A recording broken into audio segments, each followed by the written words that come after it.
Wow, that's a beginning. And welcome everybody to the Paranormal Portal. I'm Brent Thomas, your host, and you have arrived. We are here and now. Oops, wrong one. We're here and underway. Which one's mine? This one's yours. Oh, thank God. There you go. Where am I? Here I am. Don's touching buttons. We're off to a bad start. Damn it. Take it, Dawn. I'm going to have to put the tape wall around the board like WKRP. Remember that? Right. Les Nessman, he had his tape walls. It's a dated joke for those of you that aren't as old as I am, and Don, of course. So you may not get that, but hopefully you guys are doing great. Welcome to the show. It's, what day is it, Don? Hump day. It's hump day. And as such, we have 2 full hours of fun and festivities here on the Paranormal Portal, where we're just dying to bring you into our world. And it's a scary place, but by God, together we'll get through it. Of course, we got a lot of things to get through. Let me see. Do I have it open? I do have it open. Good. Because, first of all, I should introduce my good friend and co-host, the big toe of the Paranormal Portal himself, Mr. Don Longbeard. I'm just over here reacting like I'm on screen, and then I realize, and you go, "Oh, maybe I should go and turn Don on his camera on." So. I should probably let you have some screen time. Sure, if you really want me to. Of course. You give me a mic, that's dangerous enough. I know it really is, as we've all heard through the years. But giving you a highway to the information superhighway is always a dice roll. But so far it's been good times. What can I say? Well, we got a lot of show. God damn! I just blew my own ears out. See? Yep, a little touchy. Those knobs are a little touchy. I'm a little stuffy. I do apologize. Just some allergy stuff blowing through. So, you get that part of me too. Rain or shine, we're always here to do the shows. Jeez, talk about rain. Did you get the rain down here today? Yeah. Oh my God, it was just banging on the roof. I was like, what the heck? Yeah, I know. It was out of the blue. It was like every 5 minutes it was raining. It felt like being in Seattle or something. Oh, yeah. Well, you mean home? Like home. Yeah, for you. I was never living there, but I've been there. And it's a fine city to visit. No, I'm not sure I'd want to live there, but no, it's not. No, we had a good time. Oh, great. Yeah, we in the Portal fam had a good time in Seattle. It was nice to get away. I think that's maybe officially the first vacation like we've ever taken together. But it was, I mean, we were doing stuff. We had things to do while we were there that we had to do, but we made some fun out of it. Okay. Saw some things and I ate that big seafood bucket. Oh, right. Yeah, you told me about going there. That place is awesome. Yeah, it really They just take all that boil and just throw it right on the table. Just right on the table. And you got this big old bib on. These crack. I had the bib, and I did really good. My bib looked like new. I was very careful. What? Not much food was wasted. What? I'll just say that's not wasting food. That's a snack for later. You going to eat that cheese paper? Cheese paper. Snack for later, baby. Yeah, there's reasons you disturb me that you don't understand. But, I find new ones all the time. But before we go any further, I should make the announcement. We've been announcing it for a while here on the show, but it's one that we're really excited about. Don and I, if you want the opportunity to come meet Don and I, as well as the hosts of Bigfoot Today, Stephen Major and Mitch Johnson, you can join us because we are going to be in Kalispell, Montana on June 8th, ladies and gentlemen. 7th. June 8th. June 8th. Saturday. Wow, did I take the wrong days off? I hope not, because your boss is going to be pissed. Well, yeah, exactly. I'm calling in well. I'm taking a day. Give me sick time. Batman says that's why Don has the beard for leftovers. Yeah, exactly. It's the flavor saver. That's better than the other one. Never mind. I think I had an aneurysm just then. I might have popped a blood vessel in my head just thinking about that. You should just be glad that the words just didn't come flying out of my mouth. I'm so glad that you have some kind of filter. Occasionally I do. It's more like a chain fence than a filter, but it does catch some stuff. Yeah, so. some stuff. Yeah, it's like Kitty Catawak says, "Great to see Don." Yeah. What about me, Kitty? What's going on? Oh, she sees you all the time. That's Lucky Gypsy. Oh, that's Lucky Gypsy. All right. Well, that's who that is. I didn't know that. That's because I pay attention. When was this announced? Apparently, just like 2, 3, or 4 lines ago. Oh well, I missed that. I don't always have the luxury of reading chat. So, but I do have feelings, just for the record. But I'm better now. Right, towel over the shoulder and thumb up, right? Most people need a towel for intergalactic travel. Don has his beard. Thank you. As long as I don't get picked up by the Vorlocks or whatever their name was. We'll just call them Vorlocks. Come on, Brent, get with it. Yeah, I know, Dave. It's just tough. All these multiple personality issues that we have in our chat sometimes is like personality issues. Yeah, who am I talking to? Is that a new somebody? I don't always know, because you guys change your names like you change shirts sometimes. It's like, well, is this new? Is this new shirts?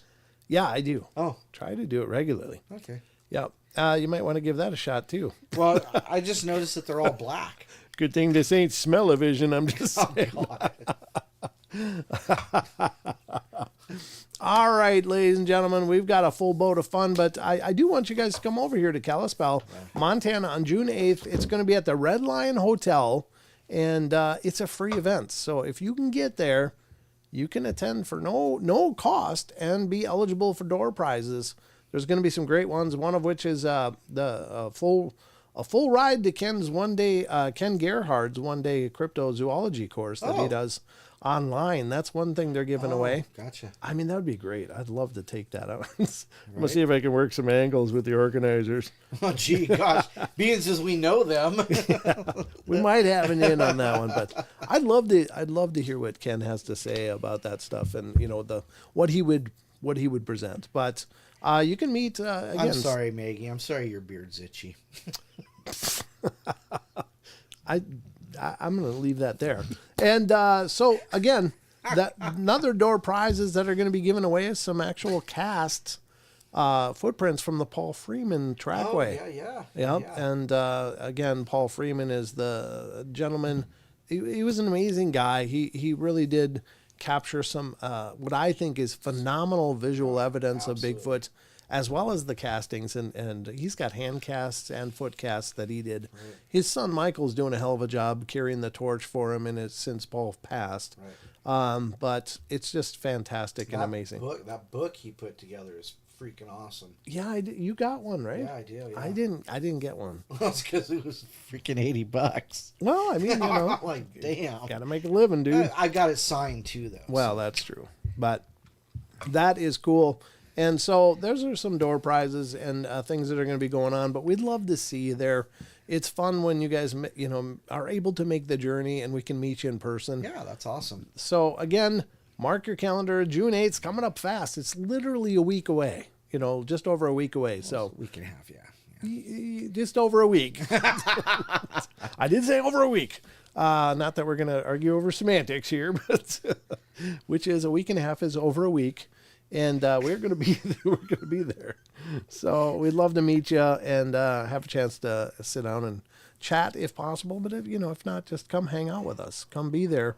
There's going to be some great discussions, a lot of fun, a lot of insights and information. I'm going to be doing a presentation myself, believe it or not, folks. Nice. I don't know how I got roped into that, but Flyer Tuck's never had a girlfriend with a beard, by the way. Oh, well, congratulations.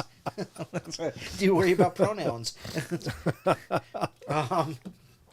Or razors. Apparently not. let's just put it out there again. Kalispell, Montana, June 8th, and it's a free event. So come see it. Red Lion in Kalispell. Hope to see you there. And we'll talk about it again more this week. But that's just first and foremost. I'm excited for this event. Aren't you, Don? Yeah, I always like going somewhere else. Don doesn't get out much, and neither do I. We aren't allowed out very much. No, that's a fact. All right, so we're going to be getting to the news, ladies and gentlemen. We're going to be getting to some articles and the cryptid corner, and by God, we'll go where we end up. But we're going to have fun getting there. If your hands are full, if you have an itch, it's good to have a self-scratching beard. Jeez, Rachel, you might get it right, but sometimes you get it way out in left field, right? Do you have a self-scratching beard? No. I don't have an itchy beard either. I take care of my skin. Yeah, Don's always marinating his beard. Yeah, I'm gonna have to take a picture of my little. I've got a little cabinet. It's like huge. It's like this big, and it's this deep, It's got all those grooming tools. It's got all my beard oil and shampoos in it. Yeah. I'm as bad as a girl when it comes Don's to that mobile kind of apothecary of beard fun. Yeah, I don't know. I guess if you're going to have that kind of, thing cooking, you got to be able to take care of it. Yeah. Beard? Yes, I have beard beads too. He does. Just don't wear them. He does. They're a pain in the butt to put in and take out. Yeah, but I never got used to putting them in. I got the little threader thing, Oh, did you really? Yeah, oh, yeah. Was it like a crochet hook where you grab some hair and just pull it through? No, it's a loop on a stick. And you put it through the beard, you put it through the bead, and then you right, and it puts it on. It does a good job, except it's kind of a pain in the butt to put them in and take them out. Well, we will all sleep better knowing all that. So good. I'm glad. I had no idea there was so much involved with that, but I imagine there is. So anyway, ladies and gentlemen, without further delay, let's get to some of the news and see if I can inform you and get you all learned up. Actually, I never did like Dr. Squatch. I got some of the soaps and stuff, and I wasn't impressed. I gotta admit. Okay, full disclosure. I bought the soaps too. I love the smell of the soaps. Yeah, but you don't smell like that afterwards. And your skin feels like it's like rawhide, and maybe that's good. Maybe that's the way skin's supposed to feel. But I like that oily after. I like to feel moisturized. I like being slippery. So I'm just saying. Wow. I like that moisturizing cream. So I do love that stuff, and they make a great deodorant as well. And I have that, but yeah, Dr. Squatch is. I mean, it gets you so clean. I'm sure it's like exfoliating or whatever. There was one that I bought, and it was like they had like this heavy blue in it, and it just I put it on my soap dish, and the soap dish just turned blue. Oh, I had blue dripping down my shower. I'm like, no, that's not gonna work. I love the soap. You have. I'm so blue. Beast is really good, especially their nut butter. Annie. I don't even want to know what nut butter means, but wow, Brent, we didn't know that about you. You should just, take it at face value because that's exactly what it means. Maggie says product review. And unless Dr. Squatch is watching, we love your stuff. If you'd like to sponsor the show, we'd love it. I do love their product. I love their smells. And they got colognes and everything, man. That stuff is out of pocket. But that's soap. Like, I mean, you feel, you run your hand over your face. It's like, it's like he turned into Mr. Stretch.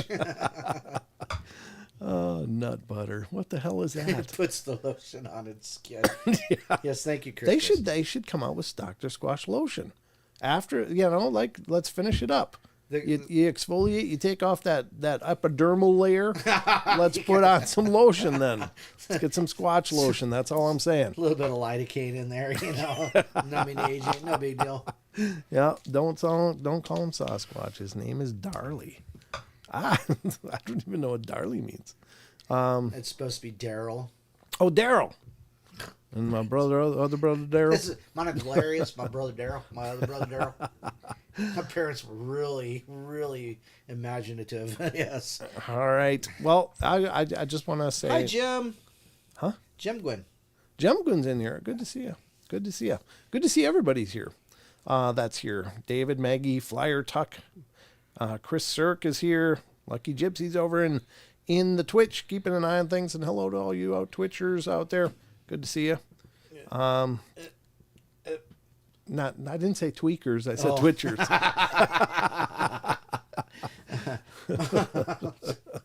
So anyway, there's lots of you guys here. Thank you. Rachel's here, Wizard. I'm just trying to do these rolling shout outs as they pop up. But anyway, let's get to the news and find out what we've got going on in the news desk. I don't even remember. I pulled it up a while ago, so we're going to learn together. All right, Don, you ready? Let's hit that good old-fashioned poem music. Let's get it going. A little Barry White. All right, it's time for the news. The news.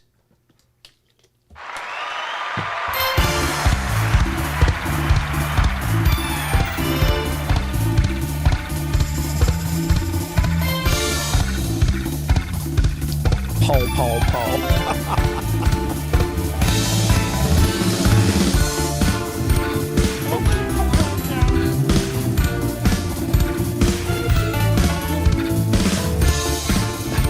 Brown chicken, brown cow. Yeah, do it louder. That'll help. I got to tell you, though, I still hear that in my head every freaking time now.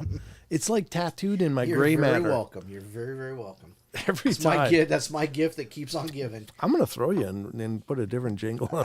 So then I'll just start singing the lamb chop song. Oh, no, you won't. Yes, I will. You won't have a microphone.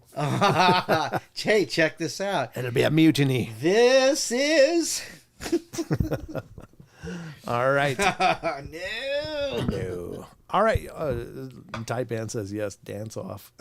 I got a Goonies shirt. Yeah, that's right. Taipan noticed. I'm wearing the Goonies shirt because he's sloth. Never say die. Rocky Road. No, I'm not sloth. I'm chunk. But I'm less of a chunk than I used to be. You gotta do the truffle shuffle. I'm less of a chunk. I'm less than a chunk than I used to be. And I'm working on de-chunking as we speak. So, all right, ladies and gentlemen. He's going to de-junk that trunk. I said de-chunk, not junk in my trunk. Oh, that. Yeah. Hey, Chucky, good to see you. Welcome, ladies and gentlemen, to the Paranormal Portal News Desk, where we discuss all the hot news topics of the day, especially the ones that are having to do with the paranormal, which is our favies. It's supposed to be 85 degrees when we go to Kalispell next week. Is it really? Yep. Wow. That's going to be hot. That's going to be a steamer. Got AC. We'll be fine. We'll be fine.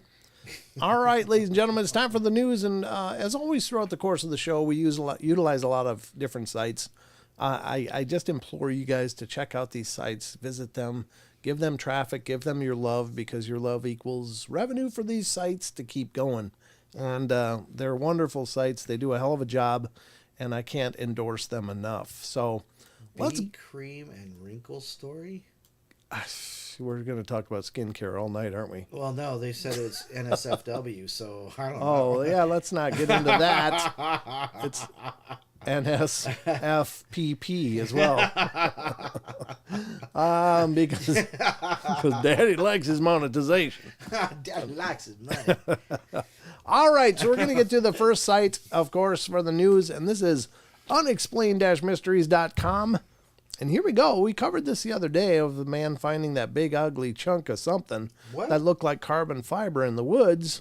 Well, apparently it's solved. And I got to say, there's been people finding these big ugly chunks of material all over the place. Like all over the place. Are you talking about that chunk of... SpaceX. SpaceX, yeah. Yeah, well, we covered a story where a guy found a big chunk and had no idea where it came from, and now these chunks are coming out of the woodwork. So they apparently had a little accident up at SpaceX, probably in the upper atmosphere somewhere, and so maybe in space. But anyway, let's see what it says. The peculiar object had been found along a remote forest track recently in Haywood County, North Carolina. A few days ago, we reported on the case of Justin Klontz, a groundskeeper at the Glamping Collective campsite, who came across a strange charred object along the nearby forest trails. Measuring an inch thick and around 3 to 4 feet across, the mystery object was so heavy and unwieldy that he had to resort to using a lawnmower to tow it back to the campgrounds. There's a picture of it, Don. Wow. Yeah. And then you can see, and it says almost completely black in color. The object had several metal plates and rivets attached to it, while its surface was covered in what looked like charred and frayed carbon fiber. At the time, the object generated a great deal of debate and intrigue, with social media users left speculating over exactly what the object could be and where it had come from. I thought maybe it was a black light satellite. No, I'm just kidding. Now, according to the Smithsonian astrophysicist... Oh, yeah, let's talk to them. Yeah. Don't let it go. Don't let them touch it. Yeah, it'll disappear. Astrophysicist Dr. Jonathan McDowell, the most likely explanation is the object is in fact a section of storage trunk from a SpaceX. I almost really mispronounced that. You screwed that one up. Yeah. Got to cleanse my palate here. The SpaceX Dragon capsule. Right. The debris matches the expected location of the re-entries, he told Mail Online, while noting that similar objects had also been found in Canada and Australia. God, that's a huge debris field. Yeah. We have coincidence in time and place. They look similar to each other and to the Australia debris, which is confirmed to come from the Dragon trunk. His analysis would seem to put to bed the mystery of the surrounding the discovery, although it's certainly disconcerting that pieces of space debris are just fallen from the sky in random locations. Given the size of the pieces and the relatively low percentage of the Earth's surface that's actually inhabited, however, the chance of anyone being hit by such a thing remains extremely low. Yeah, but that it just has to happen one time. Well, yeah, what if it hits an airplane, though? Well, there's that. Yeah, I mean, they're always up there shooting around, aren't they? That's the scary version, isn't it? Yeah, that's a very scary version. Yeah, I mean, or the kids, softball game or something. Yeah, out there, like the beginning of Interstellar, where they're out there playing and that big dust storm's coming out. And they're all running. Yeah, or Donnie Darko, for that matter. God, that'd be horrible. Okay, I don't think I've seen that movie, but Donnie Darko starts with he's laying in bed and he looks up and piece of blue ice falls through his roof. Oh, that's not good. Yeah, not good. Not good at all. All right, so there it is. Looks like it's SpaceX junk from some mishap that they had. I'm not sure what junk was in their trunk, but it may not be an accident. It may just be that it was jettisoned off, and it'd be more flotsam than jetsam. No, it'd be jetsam. No, that's right, because flotsam is anyhow. But it would make sense that it would be.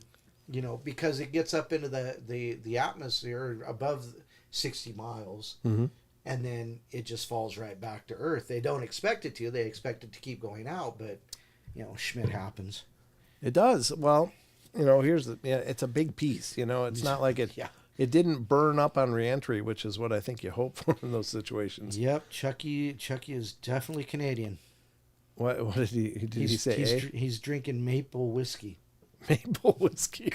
I just drink the syrup. Might as well, yeah. Well, there you go. That's the first article up for Bat here on the newscast. Let's get to the next one. We'll do a couple more. I got a bunch pulled up, but we're not going to do them all tonight. Got to save stuff for the other shows. Got a few to go through this week. All right, here we go. Next up from the UFO phenomena, and this is also from unexplained-mysteries.com, ladies and gentlemen. And this is fatal close encounters. Have people really been killed by UFOs? I think I can recall at least two stories. One of them was in England, where a guy was found on just a debris pile with some weird blue gelatin stuff on his skin, like they tried to heal him. Anyway, as strange as it may sound, there have been several cases of alleged death by UFO over the decades. In August 1967, Inácio de Souza of Brazil and his wife had been returning home when they encountered three humanoid entities next to a strange object shaped like an inverted wash basin. The story goes that Souza had attempted to shoot one of the aliens. Yeah, that's not it. With his rifle. What's that? I don't know. Let's shoot it. Which prompted the mysterious object to fire a strange beam of green light directly at his head. That was probably a bad move on his part. He immediately fell unconscious, and in the days that followed was found to have developed leukemia. That's a leukemia ray, Don. There you go. Hey, you don't want to piss these guys off. No, they give you leukemia.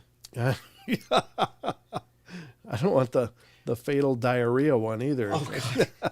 I just about shot myself to death. Yeah, which rapidly progressed and ended up killing him within a mere 2 months. While some ufologists think the encounter of D'Souza's illness are simply a tragic coincidence, others prefer to believe that the green light from the UFO was an intense beam of deadly radiation. Yeah. Author and UFO researcher Nigel Watson wrote of the incident, "This wasn't the only alleged case of death by UFO either. More than 75 years ago, pilot Thomas Mantle, who saw action during World War II, as a member of the 101st Airborne Division, had been serving as a fighter pilot with the Kentucky National Guard when he had an unexplained encounter that cost him his life. The incident began on January 7th, 1948, when Kentucky State Police Highway Patrol started to receive calls at around 1:20 p.m. in the afternoon about a strange object in the sky over Maysville. Mantle was part of a group that had been tasked with venturing out to investigate the phenomena. When he, alongside his 2 wingmen, reached about 15,000 feet, they encountered an object which described as metallic and tremendous in size that was moving at around half the speed of the planes. I felt a little shaky at 15,000 feet because I realized we were supposed to take oxygen at 12,000, said Lieutenant B.A. Hammond, who was one of the 2 wingmen accompanying Mantell that day. By the time I hit 22,000, I was seeing double.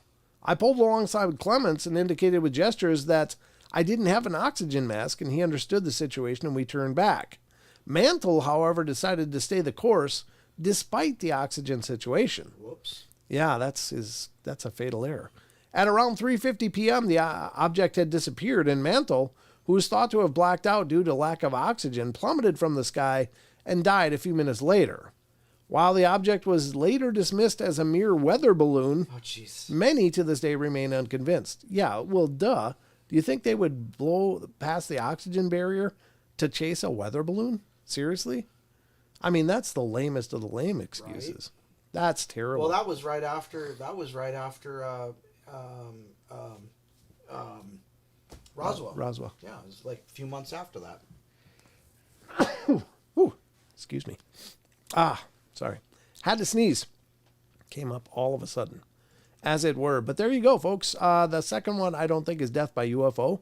I think it's pilot error. Stupidity. Yeah, death by, I mean, overzealousness, maybe. They knew, they turned back because, and one guy still said, nope, I'm going to just black out. Yeah, and you know he wasn't chasing a weather balloon. No. It's like, I don't need air. I don't want to see this.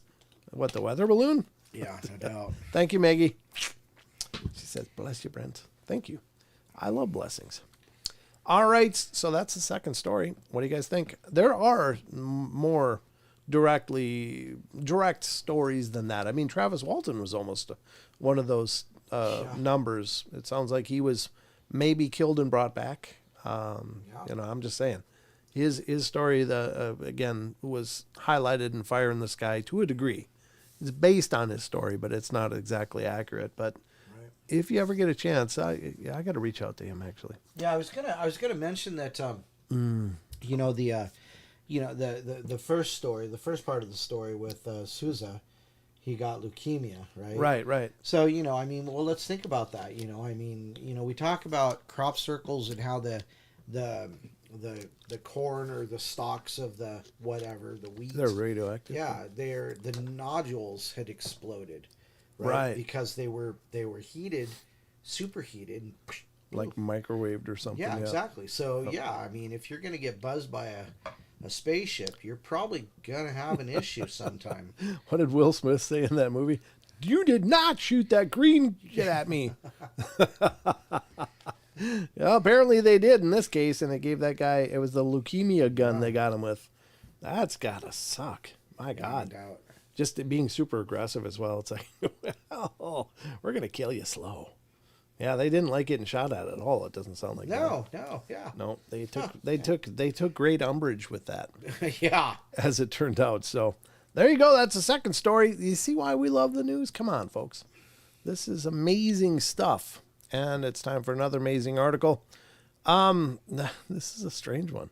I don't know that I've heard this interview. I don't know if we'll talk about it because Elon Musk, of course, is always in the news to one degree or another, and the guys.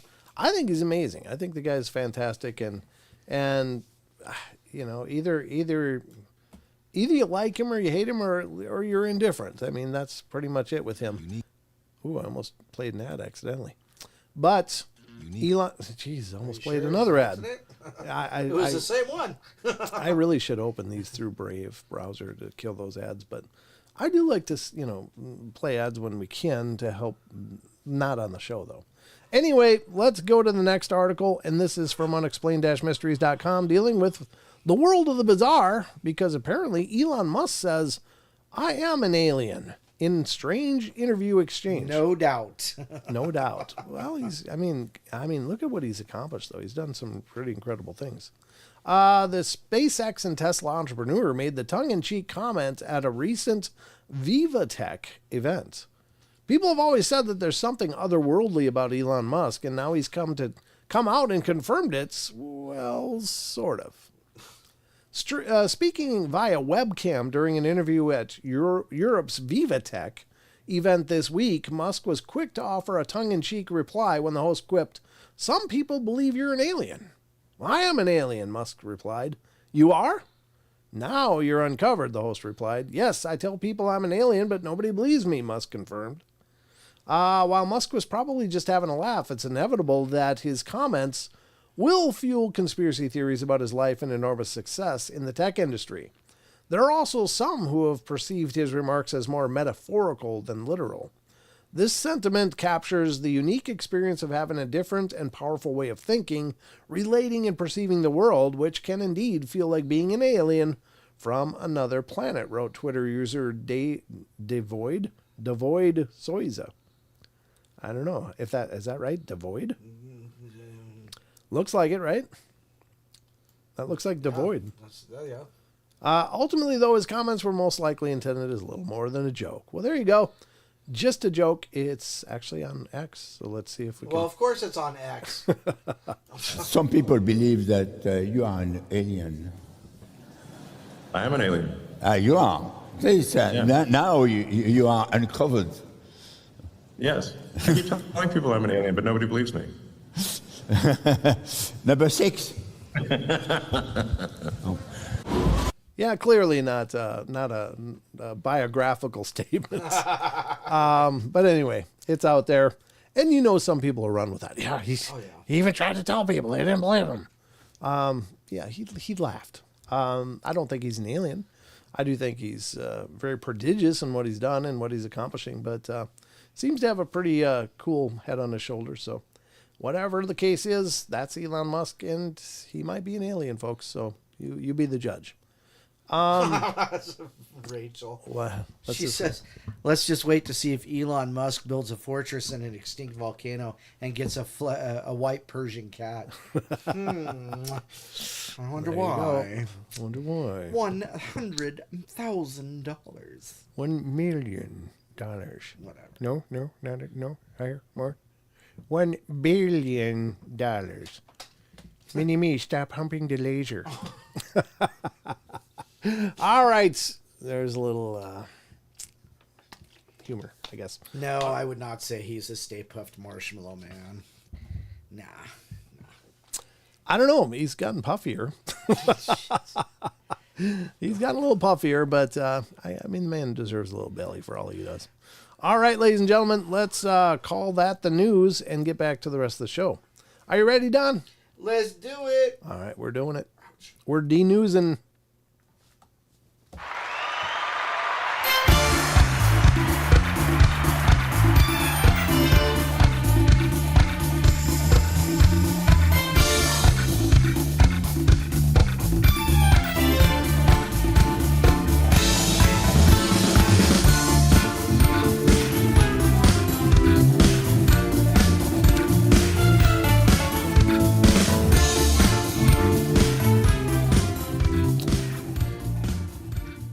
Ladies and gentlemen, we made that whole exit theme without one brown chicken, brown cow. I just want to make note. Just making sure you understand. It's apparently something special when everybody mentions it. Well, that's true. It's just that it's mostly that I can't forget it. Every time I hear that, brown chicken, brown cow. It's like, Damn it. I was about to say it when you started talking. Right at the end? Oh, Well, well, there you go. There's that you go. umbilical cord we got cooking mentally between us. There you go. SpaceX is amazing. To be fair, the way those rockets land is just amazing. You know, I gotta admit that is pretty cool. Oh, too late. And how, Brent? You just did it. Yeah, I know. I did it myself. Flyer Tuck says I was singing it. See? It's like a It's not freaking. my fault. It's like an ear maggot. Earworm. Maggot. That Maggot, thing yes. burrows right into the gray matter. It's in there, Don. I can't forget it. It's a turning disease. I'm a new. They look like a giant. What? What? What is Chuck He's talking about? specifically talking about Bezos. Oh. Rocket. Oh, yeah. They're a big phallus symbol. A big phallus rocketing up into space. Yep. There you go. What a dick move. Oh, jeez. Thank you. Oh, Sorry. God. No, I don't have anything against Jeff Bezos. I think he's done some incredible stuff, too. I do. so- I do. Okay. I used to work for his company back in like 94, 95. Oh, did you not enjoy that experience? Oh, I loved it. Oh. But they didn't like me. Oh, well, can't Because understand that. They didn't keep my contract, basically. Oh. They decontracted you? Yeah, they uncontracted me. Yo. I don't know if that sounds right. I uncontracted that rash I had. Anyway, yeah, I don't know. I've worked for a bunch of idiots too, so I have many jobs that I've worked for some wonderful people. Don't get me wrong, but I've worked for some real douchebags, and it's like God, that's why I'm here. This is the culmination of me being here. How can they not like you, Don? You haven't actually met me in person. So, Don's It's a pretty deep well. can be rough. It it's can be rough. It's a many-layered well with all those circular staircases. You know, I'm like an onion. The more you peel me, the more you cry. Jeez. That could be true. I prefer you peeled. I prefer you unpeeled. All right, folks. So that was the news. Hopefully you learned something. You left that experience thinking, "God, I love this news." And if not, it's okay. We'll keep trying. And remember, if you're new to the show, stick around. Doesn't get much better than this, but just stick around. This is about as good as it gets. What did Joe Snore say? Something about micro and nanoplastics. Oh, way to wreck my water bottles. Thank you. I'm not going to be thinking about that every time I take a drink Just now. remember, do not take any of those mass-produced multivitamins. You want to talk about eating cyanide? There you go. 4 times your daily limit in just one of those things. Why don't you guys just rain on all my freaking lifestyle? All right, getting rid of the Flintstones chewables now. Anything else you want to wreck? Yeah, definitely get rid of those. Those are horrible. Oh, goodness. You guys are killing me. Well, apparently we're killing ourselves, Don. Wow, that's true. Yeah, you're doing it yourself worse than I am. Aussie tip rats bumming out. Hi, I missed brown chicken and brown cow. Oh, no. You did just miss it. It was just there. It was just hanging, that low-hanging fruit. All right, so we got some articles to get to. Now, the first one that I want to get to is one that was mentioned in another article we covered, and it was from howandwise.com. And it has to do with the UFO files, but they mentioned this case in the article about the well-documented case of Betty Andreasson.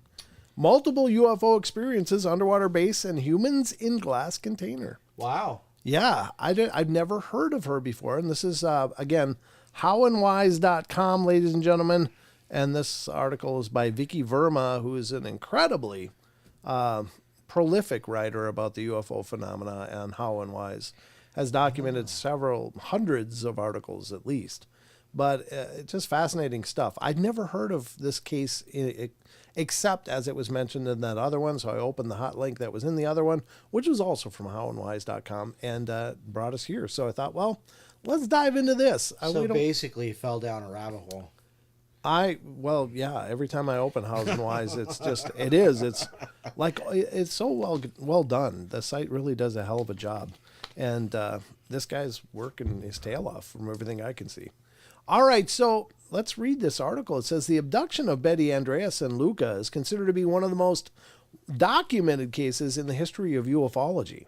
Did you ever hear of her, Don? No, actually, I don't recall her. Okay, well, I guess it must go way back. So maybe it's before we kind of picked up the mantle here, obviously. The woman from Massachusetts experienced multiple abductions, and her case is widely studied by UFO researchers. It became popular after the publication of the best-selling novel, The Andreasson Affair, which came out in the late 1970s. Yeah, it was before I was reading much, more than comic books. So she attended many radio shows and TV interviews where she discussed her encounter with gray aliens and even drew sketches of the incident.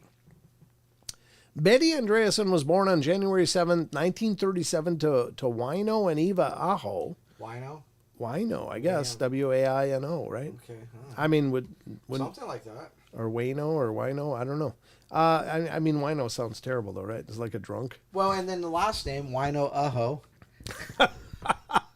Sounds like a country song. Wino, no. Wino and his big friend. And Eva Aho, and she went to school in Sorry.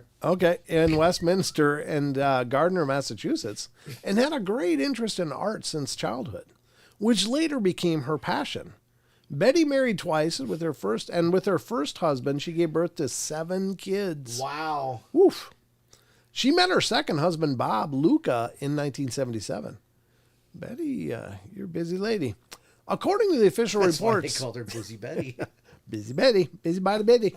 According to the official reports, on the evening of January 25th, 1967, Betty was at home with her 7 children and parents. At around 6:30 p.m., she was busy in the kitchen. There you go. When the lights in the house started blinking strangely. Soon after it, the kitchen window was hit by a reddish light beam. I thought it was fireworks. And the whole house went out of electricity. The children got terrified with the scene, and Betty tried to calm them down. Her father looked out the window to find the source of the light and saw 5 strange-looking humanoid creatures walking right towards the house. Eesh. Before he could understand the situation, the beings walked inside the house through the door, which put the whole family in a state of shock. I don't know if it was like through the door physically, or if they opened it and came in, or if they just went through it. I don't know what that means, but anyway. There's some other links as well to the things to read. One creature went to Betty's father while the other 4 came to her. And one of them started talking with her telepathically. The one who has made telepathic contact with Betty was about 5 feet tall, while the others were shorter than him. The description by the witness was similar to the modern illustration of gray aliens. They had only slits on their mouth, 3 fingers on each hand, and wore a blue-colored one-piece suit. Betty was frightened, but at the same time she felt calm by the friendly nature of the beings. They did not harm any member of the family and even released her daughter from a state of unawareness.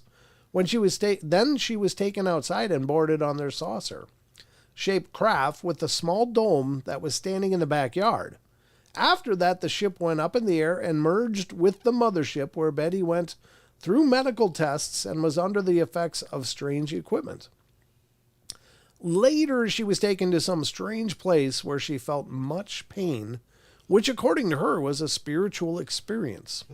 Yeah, that's not how I define pain. Usually it's nothing spiritual about it. Later that night, Betty returned home at 10:40 p.m. and found her family still in a frozen state. Wow. Where one of the aliens was watching them in her absence. And then the family was put into bed by the beings, and the aliens left. Oh, that's nice. They tucked in the kids. Tucked them all in. What's more, she forgot about her abduction until undergoing hypnotherapy in later years. Betty said in some of her interviews that the creatures were angelic in nature, but not biblical. She is a religious person, had only some school education, and did not understand much about UFOs. Only after this bizarre experience, she understood that whatever she had experienced that night was much like a UFO abduction. In 1975, Dr. Alan J. Hynek posted an ad in the newspaper to learn more about the abduction experiences and asked help from common people. Betty answered this ad by sending a letter, but it was rejected due to its unusual details.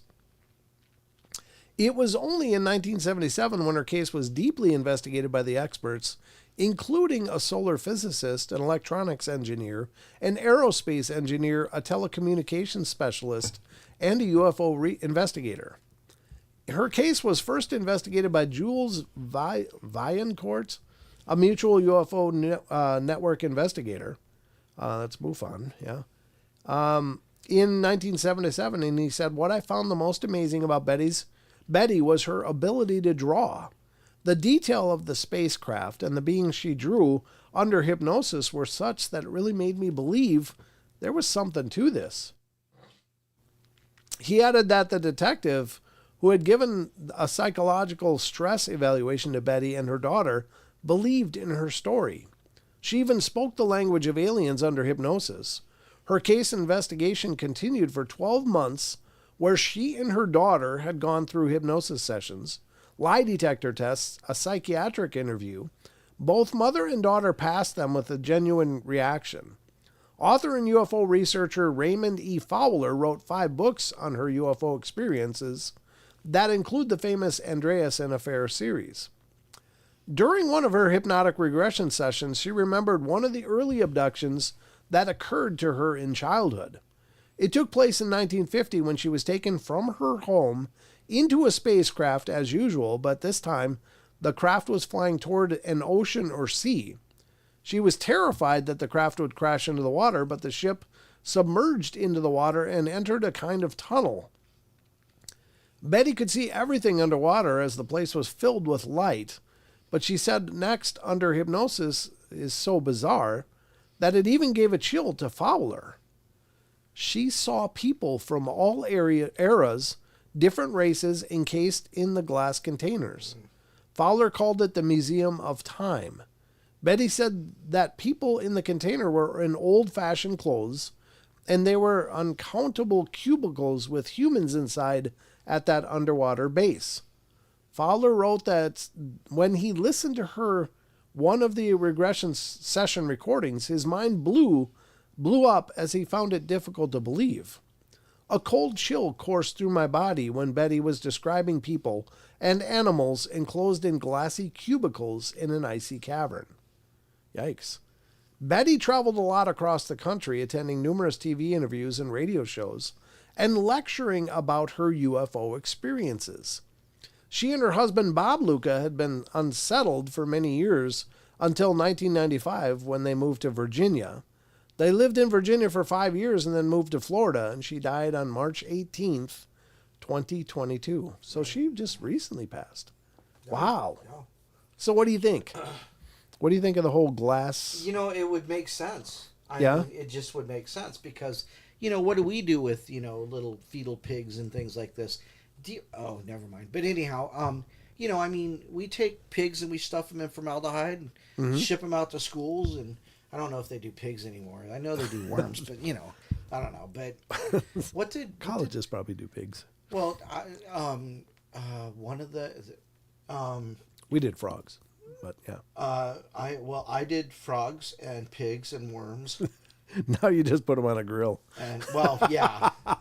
Yeah, well, I had to, Yeah. But what do you think about it? Do you think that they do catalog what they're observing? yeah, I mean, well, and remember that story that we talked about? We've talked about it so many times though, about the gal who gets abducted, and while she's up there laying on the sterile metal table, she looks over and sees a Sasquatch. Right. So who's on a different table? yeah, who's on a different table. So there you go. Yeah, it makes perfect sense. Sure. I mean, they're studying what they study. Now, why they're studying it, we don't know. You got to wonder though: are these people just being preserved? Are they deceased, or Right. are they in a suspended state of animation, or what's going on? That's the creepy part. It's like, Yeah, that's a good question though. now, do you think that this may demonstrate how long they've been at it, or do you think they can travel through time? Interesting question. I don't know. I mean, I don't know either. I can imagine that they might be able to. I mean, if they're coming all that far from Alpha Centauri, Right, right. which is the closest system to us, and and it still takes, like a million years to get here. I suppose they could be folding space as time as well as space. Sure. I mean, the idea was, it was touched on in the movie Interstellar when they were going through the black hole, but it really wasn't covered much. But right. Yeah, why not? I mean, if you can fold space, you could probably fold some time too. Yep. And you can fold a fitted sheet. Then you're amazing. Those things are nasty. Right? Fitted sheets? They're not that hard. Oh, geez. You worked in the hotel industry. That's true. That is true. Yeah, I don't have that benefit. I just kind of make a ball out of them and throw them in the drawer. It's like, that's good enough. It's clean. Those wrinkles will come right out when you stretch it. That's what she said. Yeah. Oh, whoa, dude. What? Wow. What? Wow. What? When you're making the bed, she doesn't Filter say make sure to failed. pull that out? Filter fail. What the Make hell? sure to get that Oh, sheet no. on there right. No, Oh, no. Can I have a little starch, please? Yeah, I need some starch right now, too. And alcohol. Mental floss. Yeah, well, it's a great story, though. I'd not heard of this. Yeah. You know what, though? I remember seeing that picture, though. Which one? Of her and her husband. Oh, yeah, And yeah. so when I saw that, I was like, oh, yeah. I mean, yeah, it's probably something that we'd come across before. It just didn't stick in my mind, but when I saw that, I was like, oh, Yeah, that one. Yeah. Yep. Where's he looking? No, I'm just kidding. He's staring deep into your eyes, Brent. Into my soul, I think. Oh, my God. It's like the Mona Lisa. Lisa. Yeah, it could be. I love that I got to learn so much, but the cat was hard. Dissecting things. Somebody did cats. Jesus. Maybe we're all just on the ships, and that's what the Matrix is, just suspended animation dreams while traveling through space. Oh. Chucky just took it to a whole different place. You know, Way to go, Neo. Yeah, two people in these chats. I call Chucky Morpheus. Rachel and Chucky. They're just like sometimes the ideas that they present are just I mean that's a little too deep for our pay grade. No, I mean it's fascinating idea. That maybe she didn't have that from her abduction. Maybe she woke up and saw the Matrix. Oof, that's creepy. Interesting. Creepy stuff. But anyway, that's the article. I think that's a pretty cool one. I think it was really cool that she came back and the family was still kind of in in that limbo state. Yeah, the limbo state, and there's a little alien watching over them. And then they tuck them all in. Tuck them all in, yeah. Can I have my comfy jammies, please? Where's my bunny? That's in the freezer. Do we get stories tonight? There was once upon a time a UFO came down. That's how it begins, Don. Yep. And then you get all kinds of weird stuff happening. Wait a minute. There was a story you just read about. Oh gosh, what was it? Yeah, never mind. Okay, 10-4, never minding. All right, moving on. But that's a cool story. I like that one. I didn't know about Betty Andreasson, Luca, but now I do, and it's fascinating. I don't know.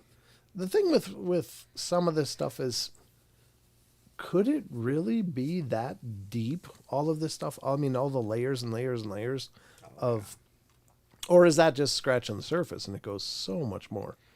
It's just so hard to wrap your head around.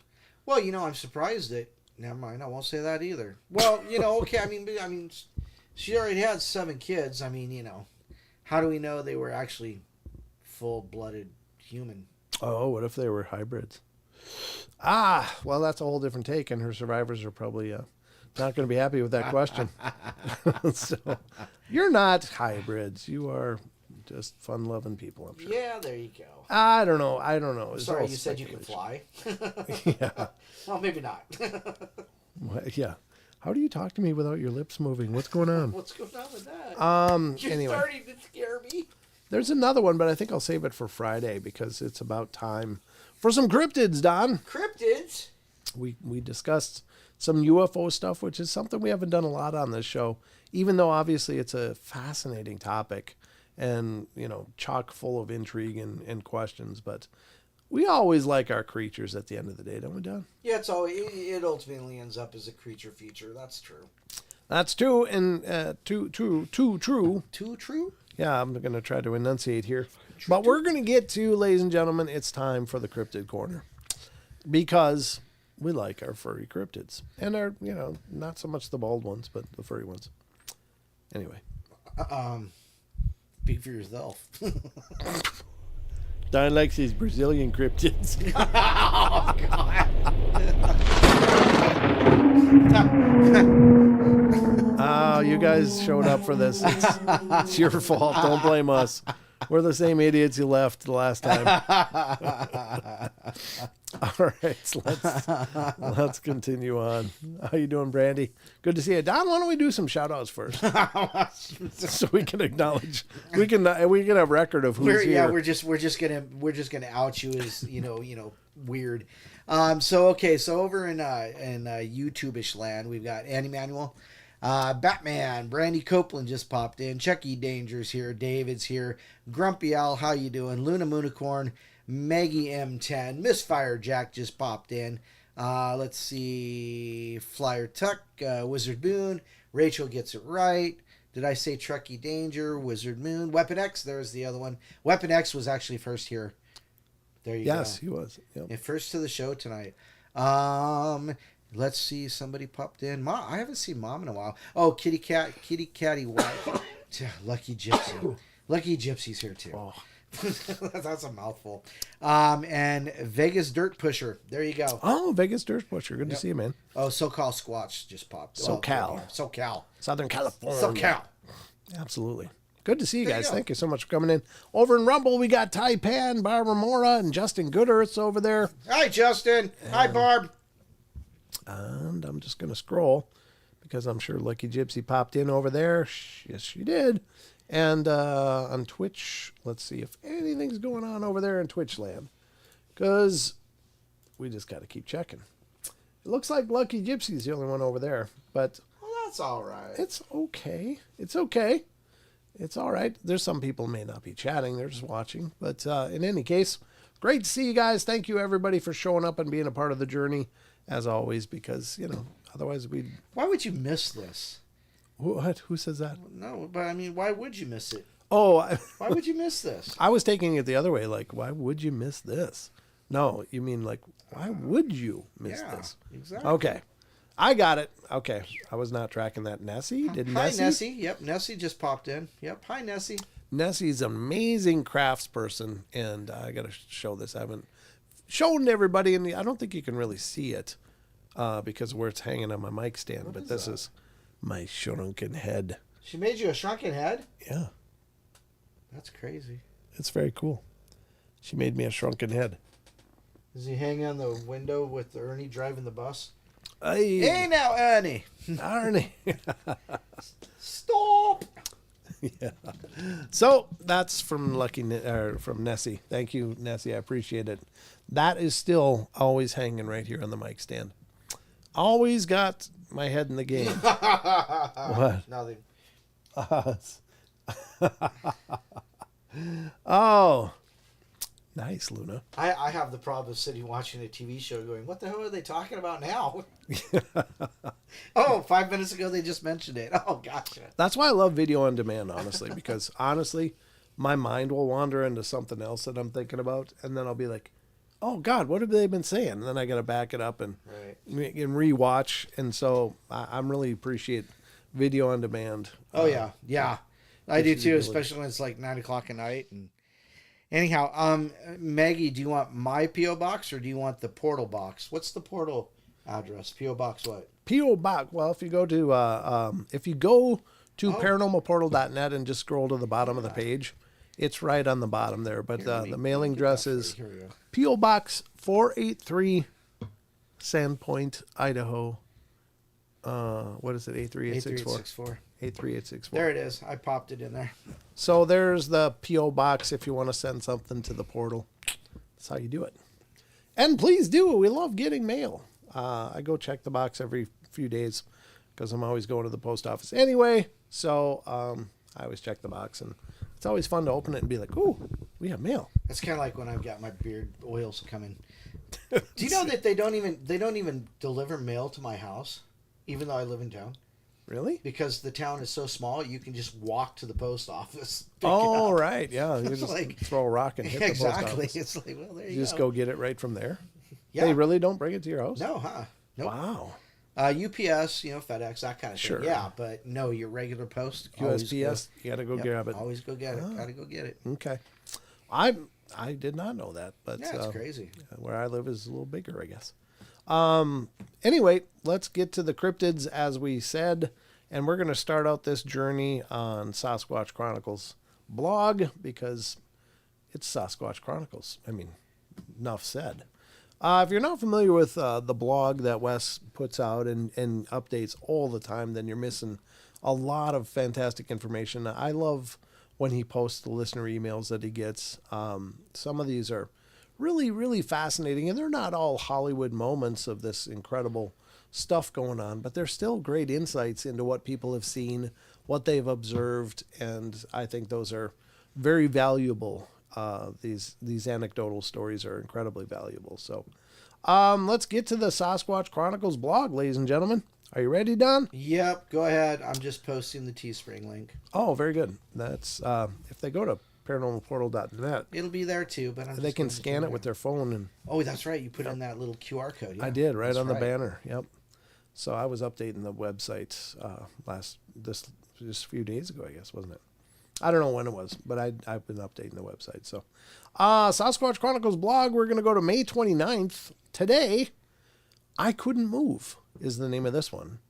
A listener writes, Wes, I'm 73 years old now. Well, I couldn't move either. Yeah, well, I don't like moving at my Everything age. breaks. Yeah, I need oil. I'm 73 years old now and live in the beautiful Texas Hill Country, southwest of Austin. And this is what happened 14 years ago. It was my last night at work, and I was closing up my department in Salmon Creek at the north end of Vancouver, Washington. Thought he was in Texas. Oh, so he moved. Okay. Right. My best friend called and asked if I was flying out soon. She wanted me to come by, and she said she had a 12-pack of Blue Moon. Nice. Prettiest lady I know. I affirmed as I headed towards Battleground. And we hung out for a couple hours. Her boyfriend had cheated on her, and I listened to her broken heart with sympathy, and I tried to give her hope for the future. We set our hasta la vistas. Sorry. I didn't know if I was going to be reading. Hasta la vista. Hasta la vistas. Hasta la vistas. I got back on I-5 North and got off at Woodland and headed up Lewis River Road. I'd been living there for 6 weeks in a spare bedroom I was renting. And it was a ways to my boss's property, up past the fish hatchery, almost to Ariel, where D.B. Cooper supposedly bailed out of that airliner, west of Mount St. Helens. The moon was nearly full on that night of August 22nd, 2010, as I parked in my spot 30 feet from the forest just off to my left. My window was down and I was listening to the radio. The Foo Fighters were playing Times Like These. The tree frogs loudly approved, and I popped open my last Blue Moon that Darcy sent home with me.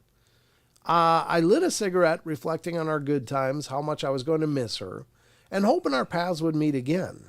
Speaking of missing, I was seriously missing my 2 teenage daughters that currently lived in Texas for the past 6 weeks.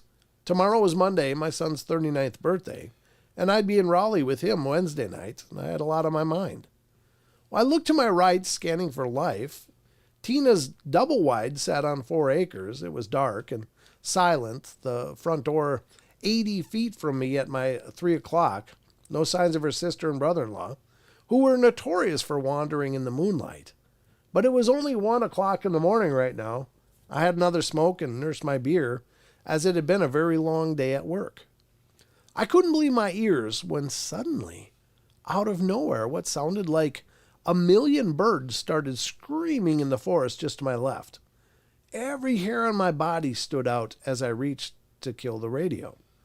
This surreal cacophony went on for maybe a whole minute. Wow. when I heard something that would have knocked me over had I not been sitting in my car. I've since listened to vocalizations on YouTube, and the nearest thing to what I heard was the Ohio sound, except that it was far away, and I was probably less than 100 feet away from the source here. Also, there was no descending vocalization once it reached its deafening crescendo. The force behind that howl/scream was somewhere between a really hungry lion and a very pissed off T-Rex. Think up close Jurassic Park. I was sitting in my old Ford Contour with my bones and organs were vibrating. And I've since learned that this was a result of infrasound it produced. I was terrified and felt disoriented as the effects of infrasound. Things have never really scared me. Hell, I'm an old guy from Texas. I'd seen lots of crazy stuff, but I just couldn't move. I just sat there thinking someone like me might get eaten. Then, when the roar finally peaked, the birds and the frogs were totally silent. Not a single peep or croak was heard, and I was still vibrating. The silence was broken by a few seconds of the sound of something moving away in the woods. There was a creek in a ravine out there about 50 yards straight ahead, and I started hearing what sounded like large rocks smashing against others. I happened to look at the front porch as Tina turned the light on and stuck her head out, looked my way, and dipped back and closed the door. I figure since the beast was in the ravine, I had a chance to make a run for the house. Right. I was shaking when I entered, and she said I was pale and asked what was wrong. I told her I thought she had a Sasquatch in her backyard. She just laughed and laughed and laughed, and I told her I was serious. But she snickered, and I went to bed. It took a long time to fall asleep that night. Yeah. Oh no, here comes the sneeze. Oh, that's you. She just laughed and laughed and went to bed. I went to bed. It took a long time to fall asleep that night. The next day, I avoided the backyard and drove to Vancouver to get my cat. I pretty much stayed in my room when we got back. The next day, I sold my car to Tina's mom and stayed in my room. Wednesday, Tina drove me to the Portland to fly to Raleigh. I told my son about it after I had been there for a couple of days. He was intrigued, and then I put it all in a box for several years. I knew people would laugh. I wish jerks were as hard to find as Sasquatches. I never mentioned it again. Nice statement. A couple months ago, I started listening to podcasts, especially yours, and it's been really all-consuming, but in a very beneficial way. The realization of the existence of an ancient feral species that has no concept or need of money to survive. They are truly free. I feel we are the newcomers here, living our lives in chains. That's a good point. That's a good point. Good story, though, huh? Yeah, it's a good story. Yep. Yep. I think, I don't know what one of those screams sounds like, but I always marvel at when people describe the power Right. of those vocalizations, like how incredibly powerful that is, even at a distance. People will hear them, like hundreds of yards or even a mile away, and still talk about how they could feel the sound even at that distance. Right, yeah. Now, I don't know how many of you guys have really been in the deep woods or in the woods, but a lot of times the woods will kind of swallow up sounds. Yeah. Like you might hear a wolf howl or a coyote howl, and those are pretty strong sounds, but a lot of sound is absorbed by the trees and the foliage and stuff. But when you think of the power of that vocalization and how much this person felt it from maybe 50 yards away, I don't know. But at any rate, it was enough to vibrate him. And he probably, laid a deuce in his pants, literally. I mean, that's got to be absolutely horrifying. Code brown. Yeah. Yep. Break out the brown pants. We're going to need them. But anyway, very cool story. I think that's amazing. And that's kind of what I think about, too, is just how many of these stories are out there that nobody has ever told, that just remain untold to this day. Right. It says, make your bones vibrate. Yeah, absolutely, Brandy. There's no doubts. I'd like to give the Bigfoot a Coke and live in perfect harmony. Yeah. Yep. Works for the polar bears, so why not? Yeah. Polar bears like Coke. Yeah, absolutely. That's what I hear. They're already white. And your organs quiver. Batman asks women about Nair. That's how it makes you feel. What are we talking about, Annie? Nessie says, I think I may have heard a Bigfoot yell here, but I can't 100% rule out it being a pissed off cow on a nearby farm. But it was really loud and prolonged. Yeah, I mean, it could be. That's certainly, I mean, yowies in Australia. I'm sure there's yowies in New Zealand. So that's a Coca-Cola bear. You're thinking of Rachel. It might work with Squatch, though, Chucky. I'm just saying. Might be an angle to try. Let's see. Chucky's either a bear or a tree stump. Could be both. All right, so that was that story. I wouldn't mind having a beer on a tree stump. I said bear, not beer. Sorry. I was thinking about that, too. I was going to pick up. I'll take one of those Blue Moons they were just drinking. What did I do? What did you do? Oh, you must. We're going to see it again. That's very cool. It almost sounds like you, Don. Who says it wasn't? The person who put it together, Grumpy Owl. Grumpy Owl. She'd know. She would know. She assembled that. So we're going to move on to the next story, folks. This is also from Sasquatch Chronicles blog at sasquatchchronicles.com. This one is from the 28th of May. Oh. And this is the next one. Oh, I know it. I got to actually turn that off because every time I go back to this screen, it's going to do the same thing. There we go. All right, so here we go. May 28th, strange tall creature in the boonies. Again, 1976. I just think it's wonderful that these stories are coming out at least now, even though people have been carrying them for decades. It's just great that they're able to talk about them now because we all stand to learn something by what they experience. Now, the last one, there wasn't any really much new in there, but it does corroborate a whole lot of behaviors that come up before. And that's why, each story doesn't have to be distinctly unique, but the fact that you can hear several stories and there seems to be some commonalities that you can pinpoint and go, well, this is definitely a behavioral commonality then, right? Because you're hearing about it from different people in different geographical locations, these things demonstrating similar behaviors. And I think that's a powerful statement as well. So it doesn't have to be revolutionary new information. It's just hearing somebody experience similar things, even though they're geographically removed from each other by sometimes continents. Like the Yowies, their behaviors are very, very, very similar, and if not interchangeable with Sasquatch in a lot of ways. Well, and this story is actually from Australia. Oh, this one is? Yeah. Okay. I hadn't read ahead enough to see that. Yeah, New South Oh, Wales. Sydney, out of Australia. Okay, so it's Greetings, Wes, from Down Under in 1976. At age 18 years, I was working part-time in a sports store, gun shop in Sydney, Australia. One day, the then 35-year-old store manager, whom I knew very well, confided that he had seen a very strange creature during one of his many hunting trips to the remote central north of the state of New South Wales. This is over 9 hours' drive from Sydney. And near the town of Brewarina,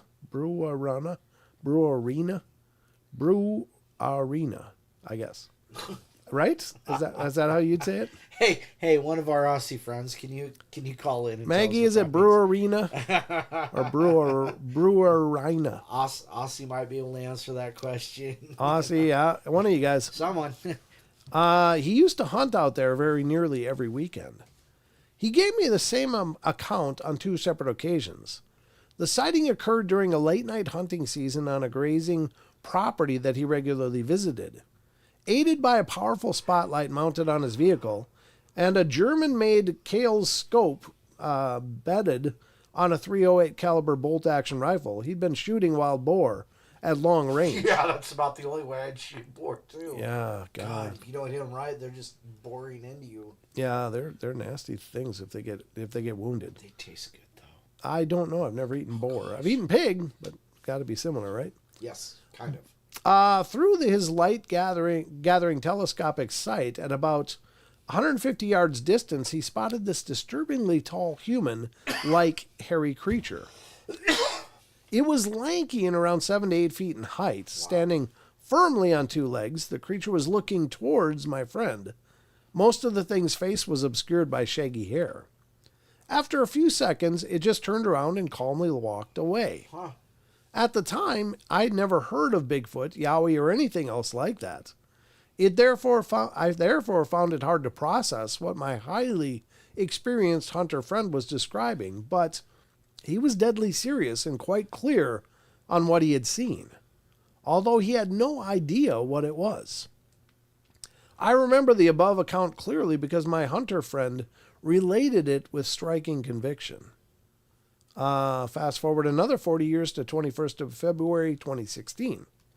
In surprisingly wild bushland fringing the northern suburbs of Sydney, Australia, my daughter, her close friend, and I all witnessed a strange thing cross the highway right in front of our car. Both girls were 20 years old at the time, and they are sensible, balanced, and switched on. Our random sighting occurred in the Wakehurst Parkway, a thoroughfare skirting the southern and eastern sections of the 22 square kilometer Garigal National Park. Largely surrounded by thick bushland, this is a surprisingly lonely road in the bewitching hours. At around 5:30 a.m. in the half light and with a light fog, this thing emerged from the edge of the road out of thick bushland. It was right alongside a large culvert which channels a narrow creek under the parkway. This bush-obscured creek continues for kilometers through a near-total wilderness that eventually joins up with another very expansive national park. The large, extremely thick-set being appeared before us, hunched forward and seemingly gliding across the road. That's a common thing that comes up when people see them moving. It's like they glide. The two of us in the front seat saw it first, followed by my daughter in the back seat after she heard our exclamations. Seeing it suddenly and unexpectedly, I had to hit the brakes pretty hard. The whole encounter lasted probably 3 to 5 seconds. By the time we had fully halted, the thing was barely 4 to 5 meters away from our car's front bonnet. It appeared fully focused on just steadily crossing the narrow highway, i.e. a single lane for each direction. To me, it seemed unrushed and oblivious to our car, and also to several cars coming in the opposite direction. I do not recall it glancing sideways, although my daughter in the back seat, with a wider view, said the thing did look at the car. Perhaps I missed this because I was focused on avoiding a collision.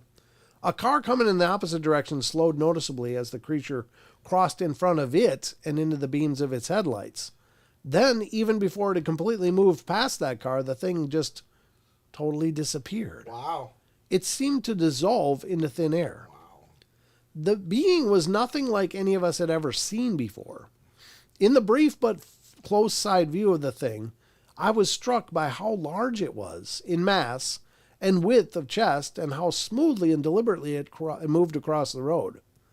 My first tentative impression was that this was an extremely heavy-set man in a great coat.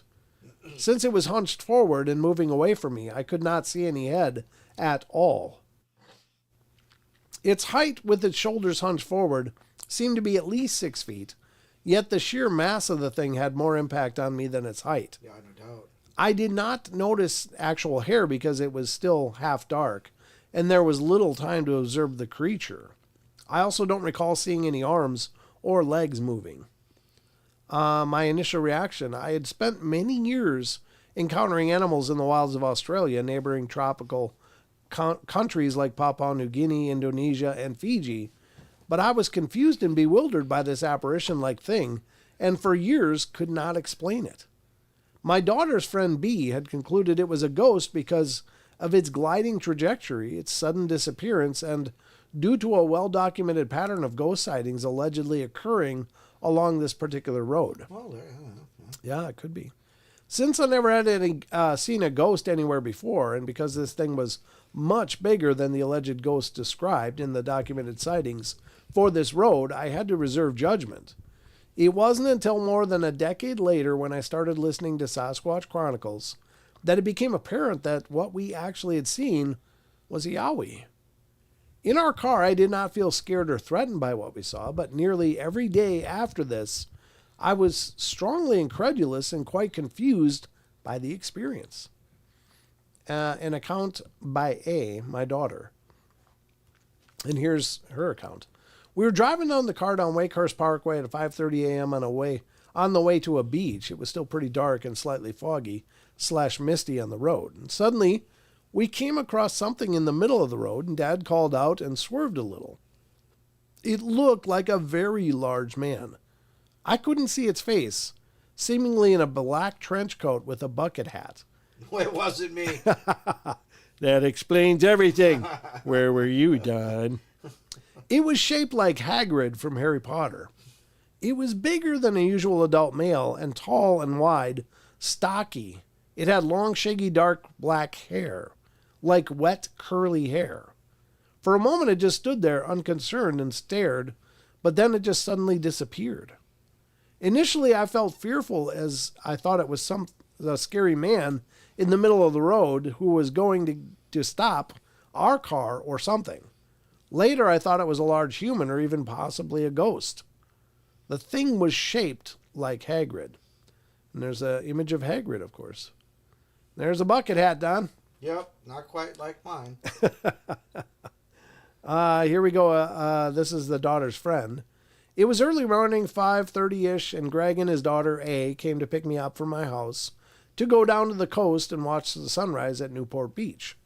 It was a warm morning and a little foggy, hazy as we traveled down Wakehurst Parkway.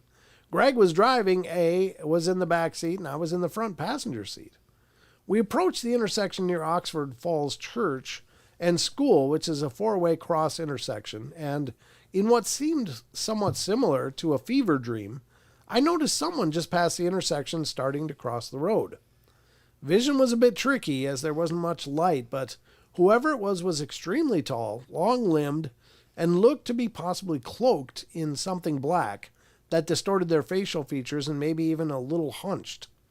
They seemed to glide rather than walk across the road, and what was odd to me was that they were about 10 meters from the designated crossing in a really unusual place to cross, and as they got to the middle, they just seemed to disappear. I thought it was my imagination, but it was horrified to realize that Greg and A both seemed to react the way I did, and all of us saw it. There was another car coming the other way that seemed to slow down in reaction to it as well, but the whole situation and the person in question just didn't seem to make any sense. I wasn't scared necessarily, but a bit shocked that it wasn't hit in my head, and my brain was struggling to comprehend what we had just witnessed, and still struggles to this day. Yeah, that's creepy. The whole phasing Sasquatch thing is hard to understand. It's a tough thing to understand. I guess when you think about Sasquatch, you think about something that is huge. It's very physical. Breaks trees. It eats. It's observed eating. It leaves footprints, so it has mass. And it's very present, but also people witness this other stuff. And it's hard to understand, how does that happen? Is it a shared, I don't know, I guess I used this term in the interview with Ronnie, but like a quantum entanglement that happens where suddenly it's fully in our plane of existence, or we're in its plane of existence, like some kind of shift has happened, and therefore they're here. Right. And then when the shock of what you're seeing hits, you get out of that state of maybe, I think I got a spider crawling on my leg or something. Jesus. All right, get off me. But anyway, it's a strange thing. Very strange thing. What do you think of those, Don? The phasing Sasquatch The thing. phasing part. Oh, yeah, that'd be scary actually. And it would actually give some credence to the 411 stuff too, because people disappear for no reason, And just even in groups, just somebody will just be gone. Boom. right, yeah, and That's true. Good point. So but yeah, that'd just be scary as hell. It would be. That would be a shocking thing to observe. I don't doubt people see that even though I say I have trouble wrapping my head around it, it's not disbelief. It's just I try to understand what happens in those situations. And I just, it's my nature. I just want to understand what is going on that can happen. Right. I don't doubt that people see it. I've talked to witnesses who've seen that themselves. Don't know if the story's trying to pull the wool over my eyes. Maybe. Yeah. I mean, it could be. I don't know this person at all. I've not talked to them, obviously, or heard them firsthand, just in what we've read here. But could it be a fabrication? Sure. Any of these could be. Well, yeah. But let's just say, for instance, for the sake of argument, this is a very real account of somebody that experienced a very real event. Well, then, if something is being demonstrated that is absolutely incredible, because this very big physical being that eats, breaks trees, builds structures, potentially, right, and interacts very much with the environment around them, can suddenly just disappear, and not just stealthily, like, oh, I'm hiding now, you can't see me, but like literally melting into nothingness in front of people's eyes. Yep. So you're seeing I don't know, like some kind of teleportation or a phasing of matter into a different state of being. Bring me up, Scotty. Yeah, I mean, really, it's... Quick, stir the glass of water with glitter in it and put it, superimpose it over their bodies. There you go. That's so cool. Yep, could work. Make the noise. Yep. I think that was Batman. Yeah, that's what. That's a troubling thing. Yeah, it is. Oh, Nate, woo, coming in with the donation. Thank you, brother. The Chucky and Rachel show. I assume they're okay now. There was a giant handprint on the bathroom mirror too. It was all very weird. I don't know what this story is. What is Maggie talking about? Yeah, see, it was very strange. My daughter was okay, but the two boys that saw the huge entities outside were shaken. Yeah, they were talking about it. She was talking about a class of kids. Sounds like a bit what my daughter and her class experienced. Those poor kids were so shaken. So, yeah. Wow. So there you go. So anyhow, we have this friend, Paisley and I have this friend named Christine. Uh-huh. And Christine is like doing a Bigfoot camp out thing. Oh. And so she wanted me to come down and, talk about it. I'm like, nah, you need to talk to Brad. Anyhow. But they're camping out there. Apparently they're glamping, and something happened, and her camper started to shake violently. Ooh. And this is at night. And then, like, she said something like it took, like, 7 full-grown people to go out there and recreate what was happening. Wow. So it took a lot of people. And then, apparently, there was a handprint on the camper as well. Oh, wow. So, and this just happened. Like when? Like, in the last few days. Wow. Yeah, so I never got that invitation. I did. I said, hey, you gotta talk to. But they wanted somebody to go out there and camp with them. I'm like, oh, I'm not a camper. I'm not either. I'm a glamper. I could do the glamping thing. Yeah, if you got queen. If somebody wants to put up with my snoring. Oh, yeah, I didn't mean to ram into the chat with sheep puns. Oh, Chucky, that doesn't change it. This chat is always all over the map, which is okay. As long as you guys are having a good time, that's all we care. How are we doing, speaking of time? 8:30. Oh, we're getting there. 8:30, wow. 8:30, Don. It's 8:30. How did we get here? I don't know. I don't even know. But it happened. All right. You know what's weird? I looked up and glanced at the screen. Okay. I mean, just generally speaking. Okay. I was waiting for you to go, no, what? But you were actually thinking of something that's weird. Well, yeah, I'm actually thinking, between us, what's not weird. Well, that's true. That would be weird. That is true. Anyhow, but what was weird? I looked up, and I swear you had glasses on just for a split second. Oh. Yeah. It's like I glimpsed up at my screen where I'm looking at our presentation software here, and you had like a gleam. Like you had glasses on, like there was a bit of light reflection from the light above. That was just a sparkle in my eye. That's probably what it was. That pixie charm of yours. Pixie charm. Coming through your winky eyes or whatever. I don't know. Anyway. I'm just looking for the next article here as we're buying time. talking about you wearing glasses for a second. You do actually have glasses. I have them somewhere. Yes. Yeah. They're Obviously, they're somewhere. They're obviously something you truly need. All right. Here we go. Nate Pixie Charm. Yes, Don has Pixie Charm. What do you think's hiding under that beard? It's all his pixie dust. Have you ever seen Men in Black International? Or cocaine, we're not sure. Oh, God. Oh, goodness. Ow. But anyhow, have you seen Men in Black International with Chris? Oh, yeah, I saw the ending of it. I was like, so there's a guy in there.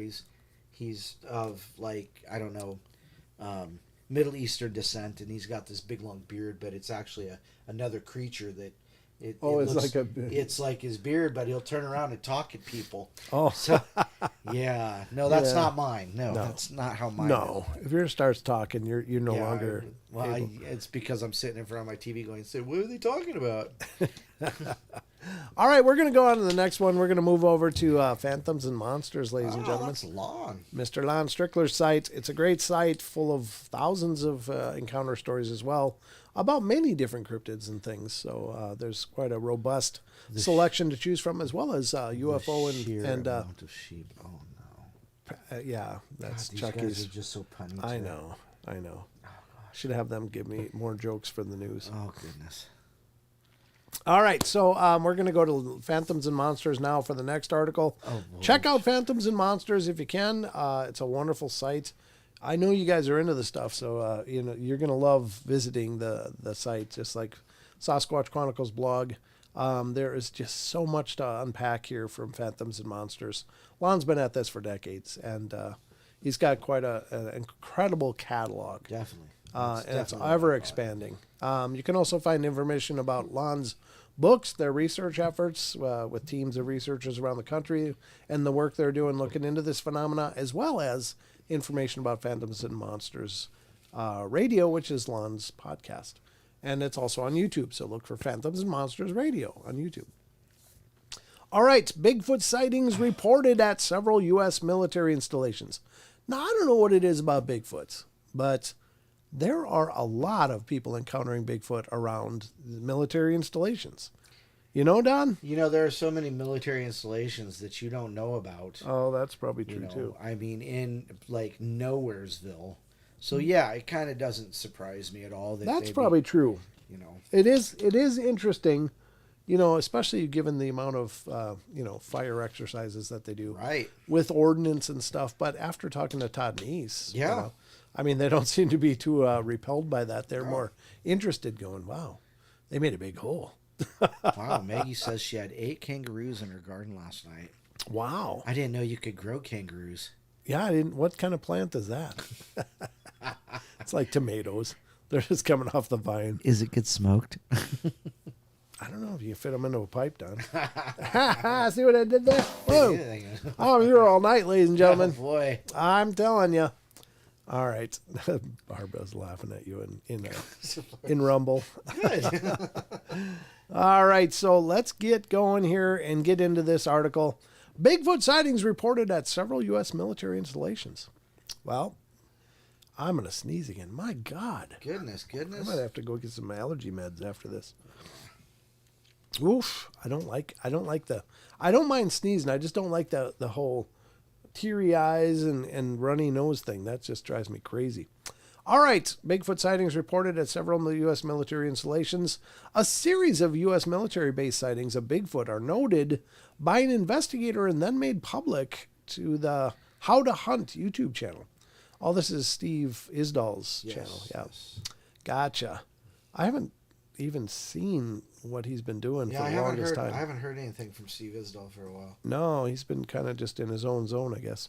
Fort Drum, New York is located on more than 107,000 acres in the picturesque Thousand Island region of northern New York State. See, it's an out-of-the-way base on 107,000 acres. That's a lot of land. There's a lot of land. There's nobody out there but them. The base at Fort Drum supports readiness and mission execution for combat-ready forces. I'm a civilian worker at Fort Drum facility in New York, and I'm reporting Bigfoot living at this place. I heard secondhand from a group of Army personnel, bracket soldiers, here on the base and bracket headed. What does that mean? And bracket headed out on a run towards Wheeler Sac Army Airfield, north end of the base. And they were jogging toward the Black River when they told me they encountered a large monstrosity that was a head and shoulders above the tallest guy on the run. That guy had to look up at the monstrosity, and he told us it towered over them like a balloon in the Macy's Thanksgiving Day Parade.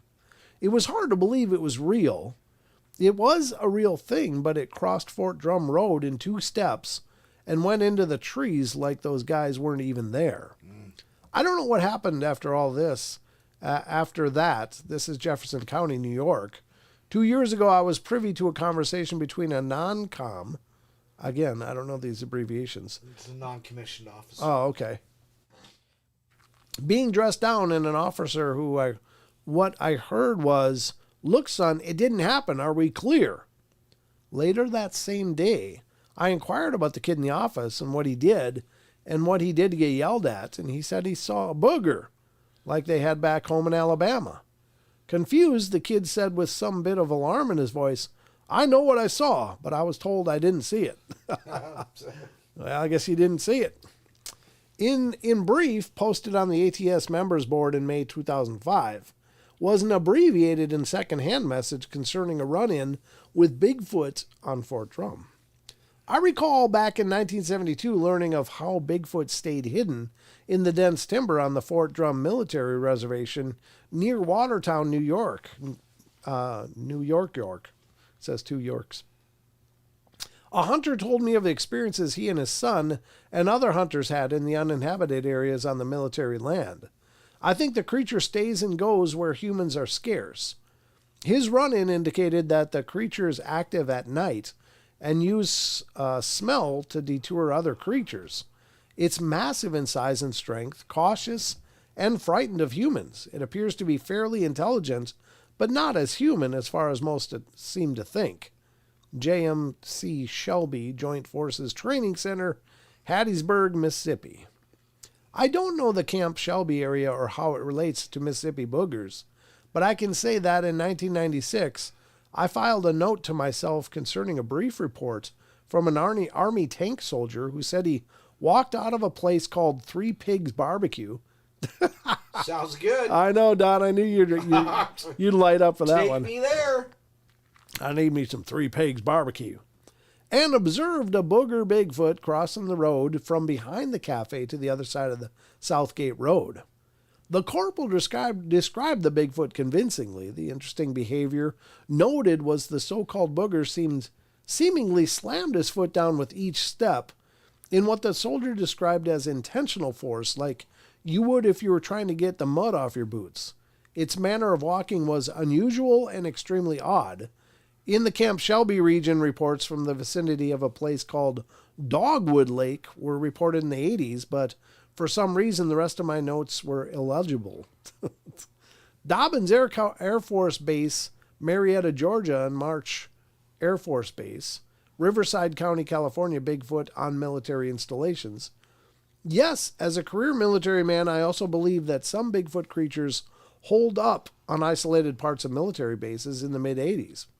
I was stationed at March Air Force Base for 4 years, and there are some pretty desolate areas on and around March, and there are still areas in Southern California that border March Air Force Base on I-15, such as Indio, Fontana, Coachella Valley, etc. Even here in Georgia on Dobbins Air Force Base in Marietta, I know stick and limb markers have been recently seen and detected in some isolated parts.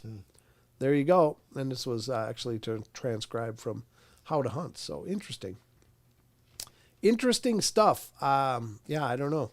I guess, like you said, that's a good point, Don. There's a lot of land. Yeah. I mean, they're not doing it on 5 acres or something. Right, They're doing it on 100,000 acres or better. So right. So there's no telling what's living there. I mean, you know, the only thing they have to worry about is, you know, an occasional stray bomb or a tank, you know, doing training runs or whatever. But, right. You know, I mean, I wouldn't think it would be too hard to stay hidden. I mean, because that northern New York is just... It's forest. really rugged, yeah. Yeah, it's forest. Yeah. you know? Yeah, it's not like the metro area of Definitely New York, New not. York. So that's pretty crazy. Cool story, though. Cool stories. Wow, we might have time for one more. We might have. Let's see what else I got here. I'm not even sure.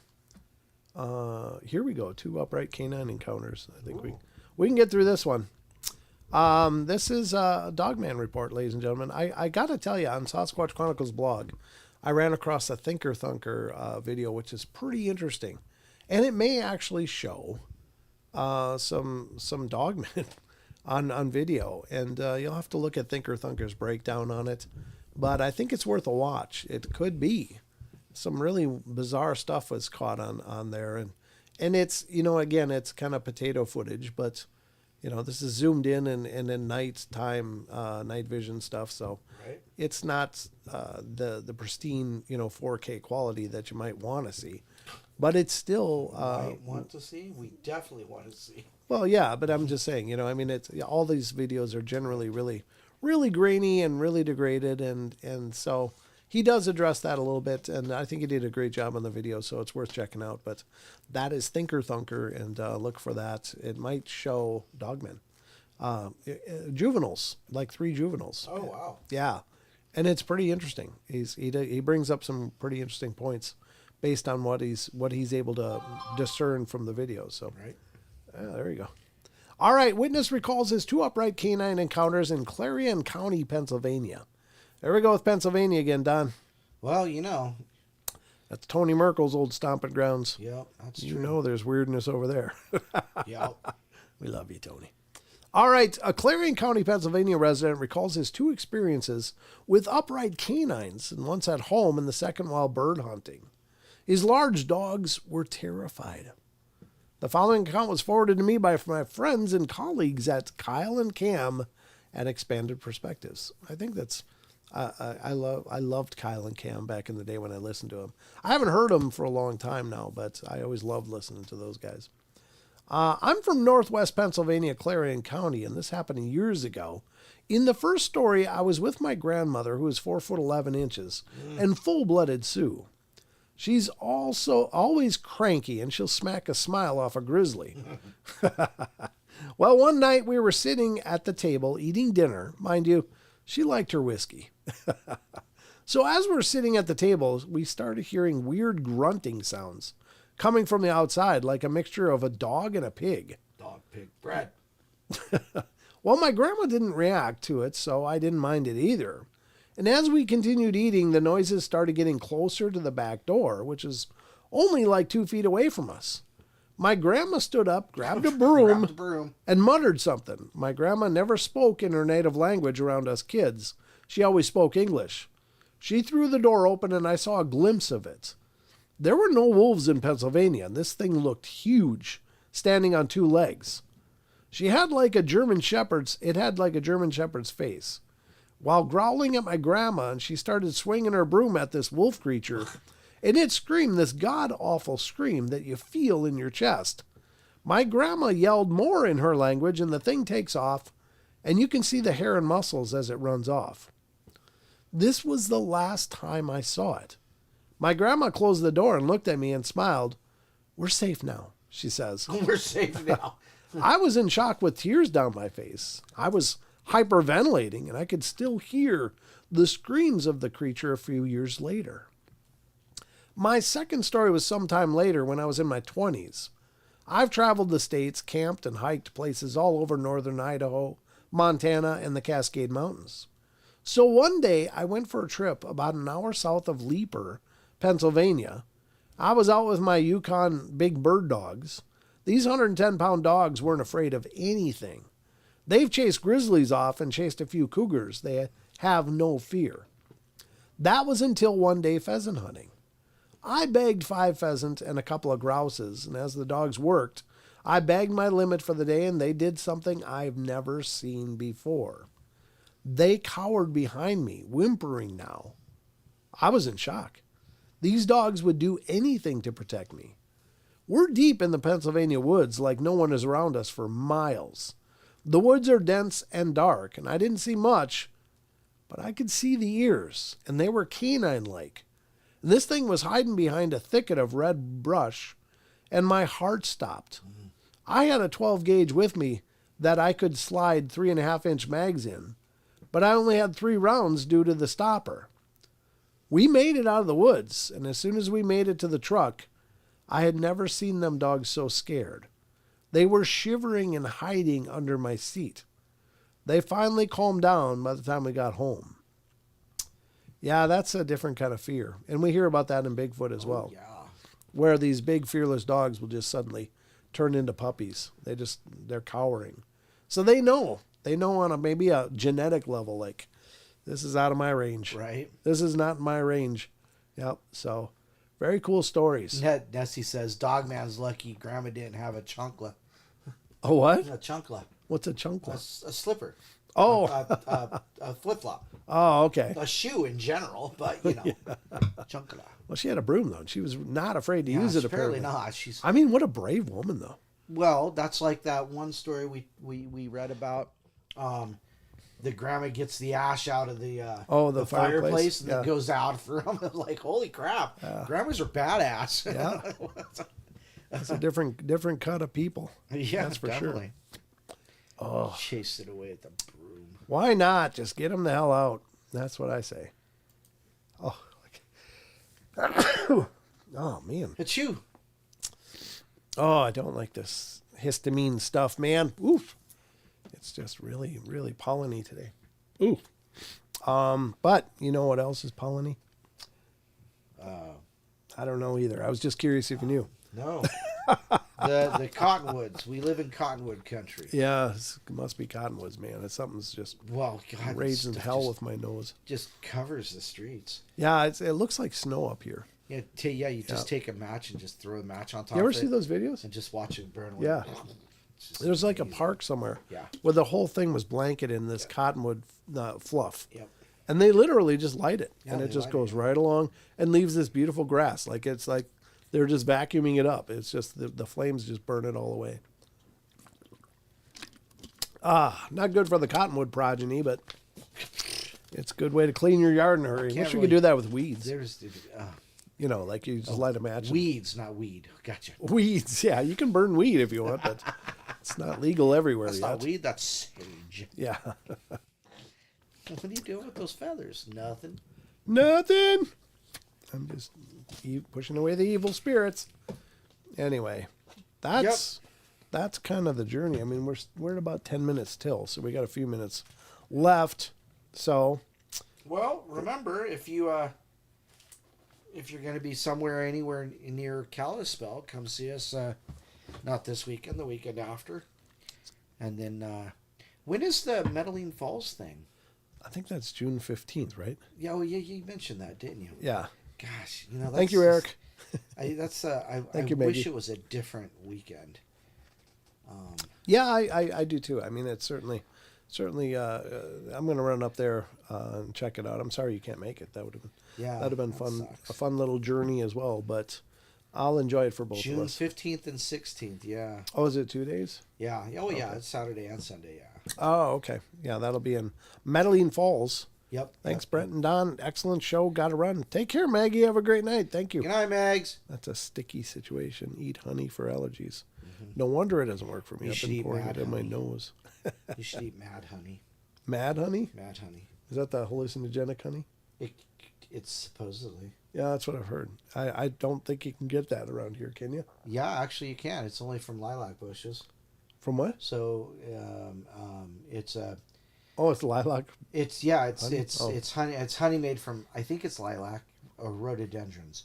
It's one of the two. Maybe it's rhododendrons. Okay. But you could also just take the leaves and smoke the leaves and have a better time.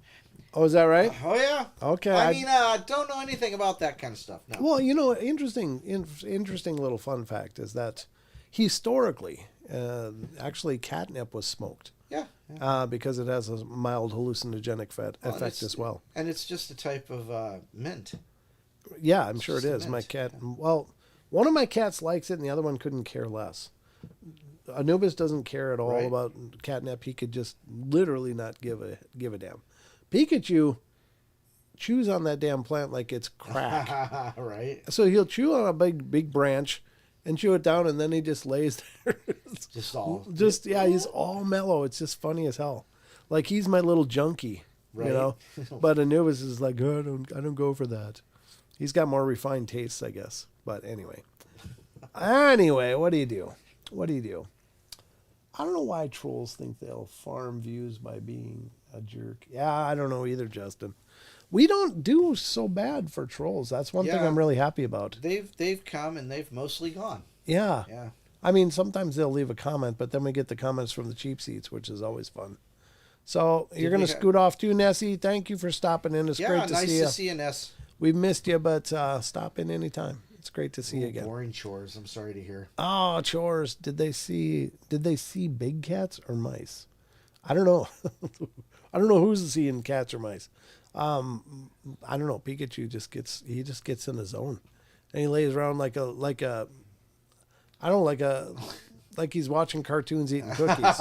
You know, it's that kind of thing. Sounds like a good time. Yeah, like he's having a fine time. So, but yeah, that's funny stuff.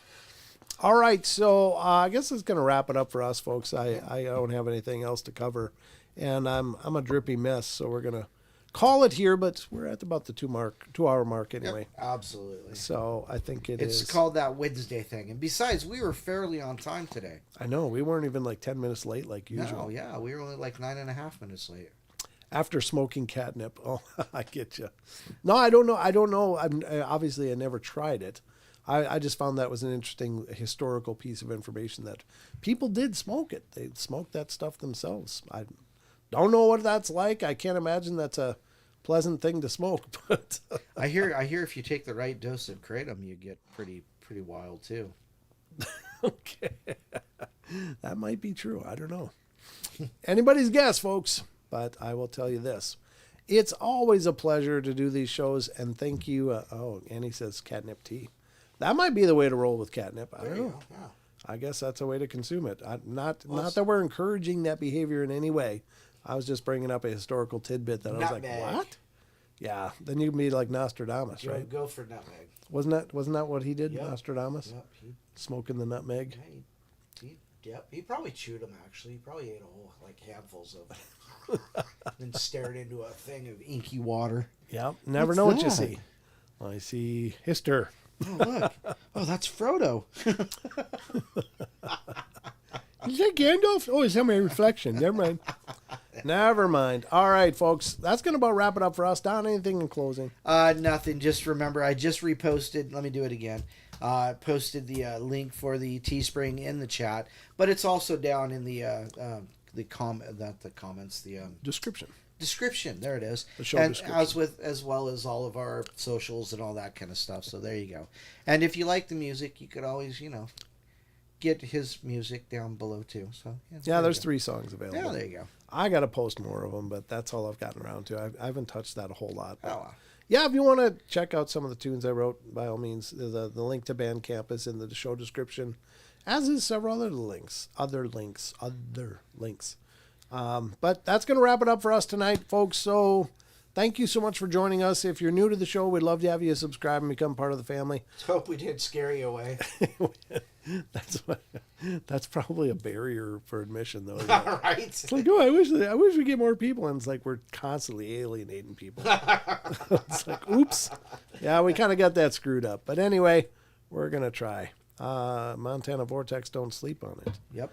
Oh, yeah, I've heard of the Montana Vortex. Yeah, it's just right. Oh, you know what? That's not a bad idea. Anyhow, well, we're gonna roll with this. All right, guys, I'll be back on Friday night. I think Sheldon will be here with me, so we'll dig into it once again and at that time. But until then, remember, we love you all. Be good, be kind, be nice. Take care of each other, help each other out. Find the magic in every day, and remember to laugh as much as you can. That's it. I'm going to go take something for this drippy head of mine. And just remember, we'll see you Friday. There you go. 7 p.m. Pacific Standard Time. We do these live shows Wednesday, Friday, Saturday night. I don't know if I'm going to be able to do one tomorrow night. I was thinking about doing that for an investigation show, but my tomorrow got really booked. I'm going to be all day long chaperoning with my minions' school. So wow. Do you know that when you remember Galactic Pixie? yeah. Do you know it was 6 years ago that she did Creature from the Black Lagoon? Oh, It did was you? 6 years ago. We'll have to dig that up and play it It's again. right here. I got it right here. Do ya? Yep. Send me a link. I'll actually play us out with that. That'd be a good use of the Yeah, night. here, let me Send it through Facebook. there we go. Copy that. No, that's not copy. That's the other one. Dang it. Dang it. Go back. Try it again.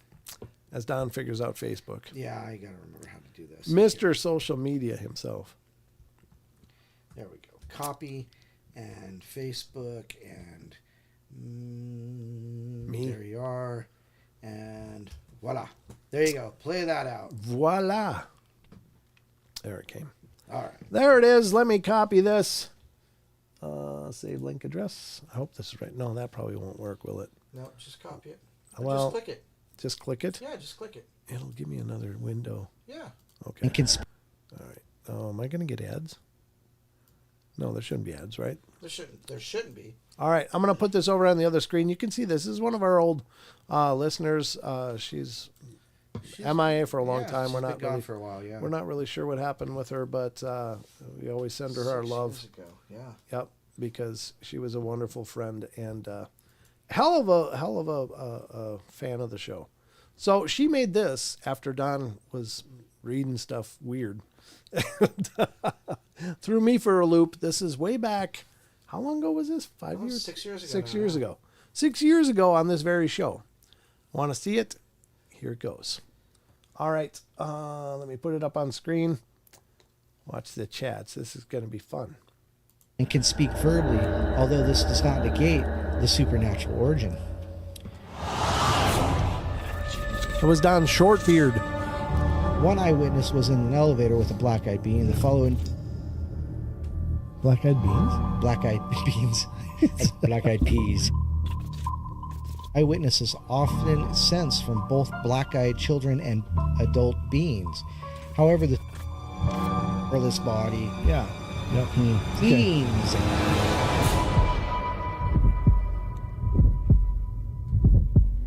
Beings. It's beings. That's hard to believe, but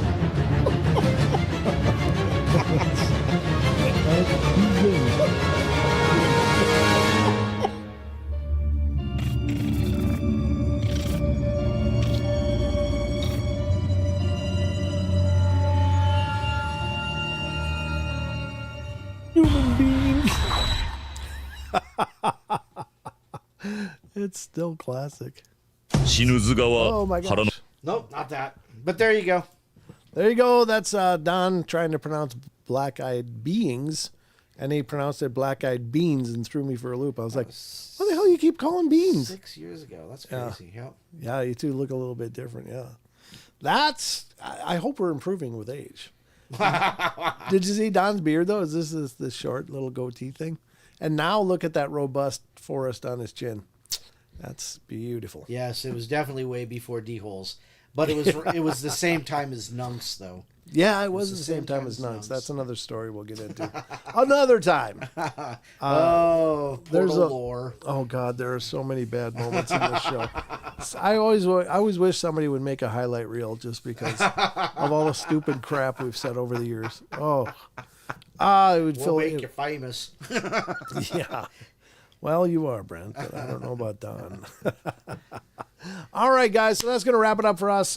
Thank you so much. Remember, love you. And hopefully we'll see you on Friday night for the 7 p.m. show. Again, I was going to try to do a show tomorrow night, just doing an investigation, but I'm just not going to have enough gas. If you're, I remember one thing we forgot. What you forgot? One thing we were going to do.